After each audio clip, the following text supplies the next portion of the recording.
اسعد الله صباحكم يا رجال، كيف انتم كيف حالكم؟ معنا اليوم قصه ظريفه هكذا يا اخواني. جولة عندي دفن طلاب هكذا من حق الجامعه خريجين، ما توقف معاهم لا جامعه ولا دوله ولا كذا ولا جولة. عندنا يا ابو حيدر نشتي نعمل حفل تخرج ونحن شله كذا كذا، نشتك توقف لجنبنا. قلنا لهم الحال واضح، تخولكم محبط عمل يعمل لكم اعلان وانا اخليه يدي لكم حق الاعلان وانا اجي اعمل له الاعلان مجاني تمام لحسابنا. صاروا عينوا وجاءوا ابو دكتوره قال بتدعمهم مجان بدون ابو حيدر تمام. دعمتهم ب 600,000 تمام. انا علم قلت والله بدام وهي دعمتهم بدون ما تشتري ابو حيدر ولا بحاجته تمام، واحنا نصير نجبر بخاطره ونعمل الاعلان مجاني. جاء رد الجميل تمام. يعني والطلاب هذا يستاهلون.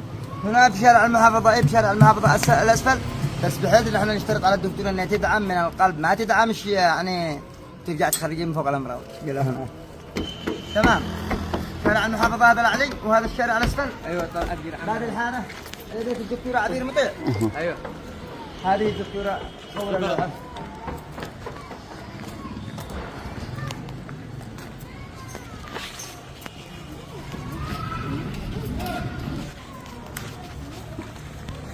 هذا الدعم يعتبر من للطلاب من جمهور ابو حيدر، والدكتوره تستاهل جبر الخاطر ودعم ومشاركه ونشهره على اكثر نظام. تعال وين هم؟ هذه الدكتوره. هيا دكتوره السلام، كيف حالكم؟ كيف انتم بخير؟ لا تصورش الدكتوره، صورني انا. جهه لما انتم دكتور يجي اعمل لكم بعض الاسئله بس يلا بنطلع. انتم دعمكم الطلاب واحنا جينا ندعمكم تمام. بيض الله وجهكم. نشتي عنوان المركزين؟ شارع المحافظة. شارع المحافظة الأسفل. عند الحربي للصرافة. جوار الحربي. نزلة الحربي للصرافة. نزلة الحربي للصرافة. بما انهم دعموا الطلاب تمام، هذا المركز يستاهل دعم، بس بحيث انكم ما تخرجوش الدعم من ظهر الامراض، نشتي تخفيضات واسعار. والله يسموني الدكتورة ابو حيدر. خلاص خلى قوم يسموا الدكتورة ابو حيدر.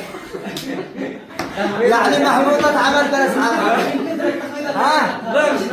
معاهم خراج الدكتورة ابو حيدر. ها؟ الدعم الكبير يعني والكثر الترخيص والتخفيضات لما سموه ابو حيدر، معاكم خراج. كم رقم العيادة ولا الرقم الخاص؟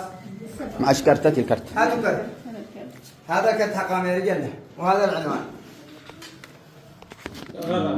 بالظهر شارع المحافظة السفلي جوار الحربي للصرافة. الرقم 770-166-355 عيادة